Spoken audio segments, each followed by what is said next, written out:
మాటికి ఆ మంచి రోజులు చూస్తున్నారు. చూడండి, ఇల్లు కట్టినప్పుడు, బాత్రూములు కట్టినప్పుడు కూడా ఏమండి, ఇది తూర్పుకు పడమరకి ఉంది, వాస్తు చూడాలి, కిటికీలు తీయాలి, డోర్లు తీయాలి, సిద్ధాంతిని పిలవాలి. క్రైస్తవ సమాజం ఎటుపోతుంది? ఏం నేర్పించబడుతుంది క్రైస్తవ సమాజానికి? ఇప్పటికీ చాలా మంది వివాహాల విషయంలో చూడండి, మంచి రోజులు చూసుకుందాం, ముహూర్తాలు చూసుకో. ఇదేం పోకడండి, ఇదేం దౌర్భాగ్యం. లోకంలో ఉన్నవానికంటే మనలో ఉన్నవాడు గొప్పవాడు. మనము ప్రార్థించి ప్రతిష్ఠించినది ఆయన అధికారికంగా మంచిదిగా మారుస్తాడు. ప్రతిదినం మనకు మంచిదే అవుతుంది.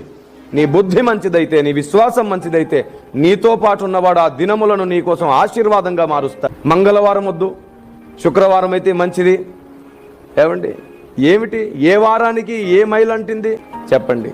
చాలా మంది మరి మంగళవారం పుట్టారు, ఇంకేమందాం, వాళ్ళ పుట్టినరోజులు జరుపుకోవడం మానేయండి, చూద్దాం. చూడండి, అందుకు యేసు, లేఖనములను గాని దేవుని శక్తిని గాని ఎరగక మీరు పొరబడుచున్నారు అంట. నిజంగా మీరు దేవుని శక్తిని నమ్మితే ముహూర్తాలు, మంచి రోజులు అనే మాటలు మాట్లాడకూడదు, తప్పది, చాలా పెద్ద పొరపాటు. ఇంకా లోక మర్యాదను అనుసరించే నడుచుకుంటుంది క్రైస్తవ